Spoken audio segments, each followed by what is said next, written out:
One more technical term they've got, which I will mention. There's so many, you should read my book.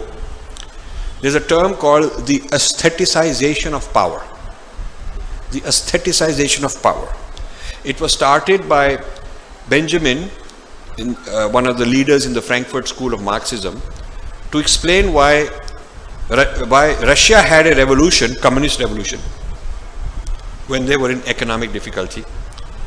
But Germany did not have when Germans had a depression, rather than the revolution of the peasants and proletariat to overthrow, which is what Marxism wants, it actually was the rise of Hitler.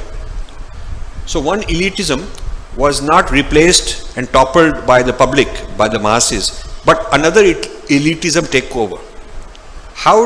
Why is it that the earlier elitism was not toppled by a communist revolution, but by Hitler? So that they had to come up with a theory. So theory they called aestheticization of power. And then a few decades later, Western Indologists trained in Marxism and in the aestheticization of power theory applied it to explain the rise of Sanskrit across Asia and Southeast Asia. That Sanskrit rose and spread by the same process as the Nazis spread.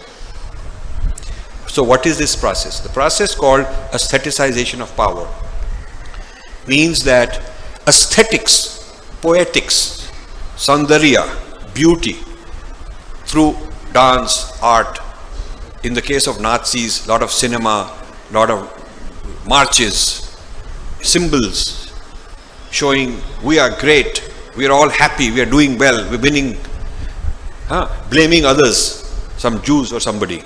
So the aestheticization of power was to turn the whole problem of no jobs, people had unemployment, divert their attention towards aesthetics and stay in power, become more powerful by using such media, good use of media and aesthetical devices, kavya, to blame people and to look like we are the good people, and the blame goes somewhere else, and the public don't then overthrow you. There is no communist revolution to overthrow the king, because he's aestheticized the power, he's made people very happy. It's like if today the public is ready to revolt and the king and the rulers just make sure we win cricket matches. Everybody's happy. And we have Shah Rukh Khan going around doing bhangra and everybody's happy. And we have great poetry, drama about the greatness of this culture and this desh and this locality, and keep using discourse and narratives to keep people fighting, arguing with each other. And in the process of doing that, the rulers can stay in power. That is called the aestheticization of power. This was a Marxist theory developed to explain the rise of Hitler. And this aestheticization of power theory has been used by Indologists to explain the rise of Sanskrit. They call it the Sanskrit cosmopolis. Means it was a cosmopolis across much of Asia. Many kings of many cultures, many ethnicities adopted Sanskrit. Why they adopted Sanskrit is because it was a device, it was a tool for the aestheticization of power. So literarization is the technology which Sanskrit was infused with, like Microsoft development tools. And then given this technology of literalization comes the application of it in the aestheticization of power. So it's a very interesting thing. In my book, I turn this around.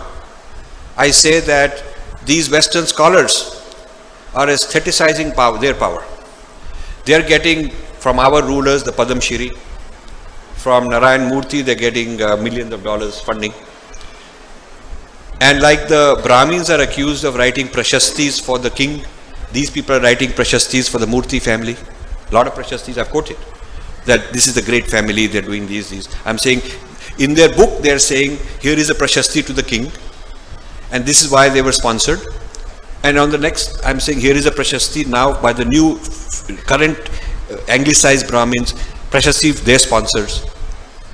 Yeah. So this literarized English, filled with idiom, filled with ideology, filled with such complicated structures that you write English, they will not publish it. They'll say it's not good English. It's not ordinary English we're talking about, very sophisticated English you have to write and read. So this literarized English, able to do the aestheticization of power for them, is exactly what I'm saying. Your theory is so good, I'm going to apply the same theory to you. That's what I'm doing. This is how you have to do Purv Paksh. I'm not insulting anybody, I'm not talking in a wrong way. This is how our tradition says you have to turn it around and give an argument. So I'm doing that.